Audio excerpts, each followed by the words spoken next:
Hello ವೀಕ್ಷಕರೇ, ಮತ್ತೊಂದು ವಿಡಿಯೋಗೆ ಎಲ್ಲರಿಗೂ ಆತ್ಮೀಯ ಸ್ವಾಗತ. ನೀವಿನ್ನು ನಮ್ಮ ಚಾನಲ್ಗೆ ಸಬ್ಸ್ಕ್ರೈಬ್ ಮಾಡಿಲ್ಲ ಅಂದರೆ ಈ ಕೂಡಲೇ ಸಬ್ಸ್ಕ್ರೈಬ್ ಮಾಡಿ. ಹಾಗೆ big boss Kannada season 11 win ಆಗುವ ಮೂಲಕ ಹಾಗೂ ಅವರ ಹಾಡಿನ ಮೂಲಕ ಹನುಮಂತ್ ಅವರು ಫೇಮಸ್ ಆಗಿದ್ದಾರೆ. ಹಾಗೆ ಅವರಿಗೆ ಅಪಾರವಾದ ಜನಪ್ರಿಯತೆ ಸಿಕ್ಕಿದೆ. ಅವರು ಸೈಲೆಂಟ್ ಆಗಿರೋದು ಹೆಚ್ಚು, ಹಾಗಂತ ಅವರನ್ನು ಯಾರಾದರೂ ಕೆಣಕಲು ಬಂದರೆ ಅದಕ್ಕೆ ಸರಿಯಾದ ಉತ್ತರ ಕೊಡುತ್ತಾರೆ.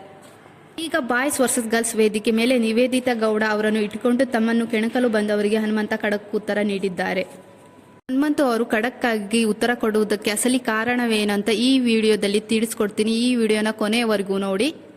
ಇವಾಗಲೇ ಬಿಗ್ ಬಾಸ್ ಮುಗಿದ ಮೇಲೆ boys versus girls reality show ಆರಂಭವಾಗಿದೆ. ಈ ವೇದಿಕೆ ಮೇಲೆ ನಿವೇದಿತಾ ಗೌಡ ಅವರು ಹೆಚ್ಚು ಚರ್ಚೆ ಆದರು. ಅವರ 2 ರಿಂದ 3 ಇಂಚಿನ ಉಗುರು ಸಾಕಷ್ಟು ಗಮನ ಸೆಳೆಯಿತು.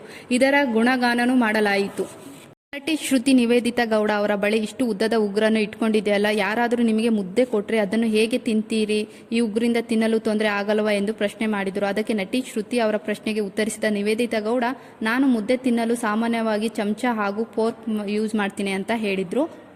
ಹಾಗೆ ಈ ಶೋನ ನಿರೂಪಕಿ ಅನುಪಮಾ ಗೌಡ ಅವರು ನಿವೇದಿತಾ ಗೌಡ ಅವರ ಉಗುರನ್ನು ಹೊಗಳಿದರು. ಅದರಿಂದ ಭಾರಿ ಖುಷಿಯಾದ ನಿವೇದಿತಾ ಗೌಡ, ನಾನು ಇದೇ ಉಗುರಿಂದ ಹಣ್ಣನ್ನು ಕಟ್ ಮಾಡುತ್ತೇನೆ, ಮುದ್ದೆಯನ್ನು ಕಟ್ ಮಾಡಿ ತಿನ್ನುತ್ತೇನೆ ಎಂದೆಲ್ಲ ಹೇಳಿದರು. ಅಲ್ಲದೆ ಇದು ಸಂಪೂರ್ಣ ನ್ಯಾಚುರಲ್ ಉಗುರು ಎಂದು ಹೇಳಿದರು.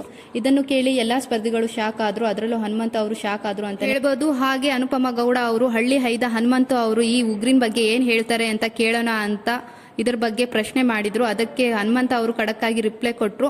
ಇದು ಉಗುರು ಅಷ್ಟೇ, ನಾನು ಬಿಟ್ಟರು ಬರುತ್ತೆ ಅಂತ ಹೇಳಿದ್ರು. ನಾನು ಒಂದು ಬಿಟ್ಟಿದ್ದೀನಿ, ಇದು ಕೆರ್ಕೊಳಕ್ಕೆ ಅಷ್ಟೇ ಅಂತ ಹೇಳಿದ್ರು. ಈ ಮೂಲಕ ಎಲ್ಲರ ಬಾಯನ್ನು ಮುಚ್ಚಿಸಿದ್ದರು. ಅದರಲ್ಲೂ ಅನುಪಮಾ ಗೌಡ ನಿವೇದಿತಾ ಗೌಡ ಶಾಕ್ ಆದ್ರು. ಹನುಮಂತ ಅವರ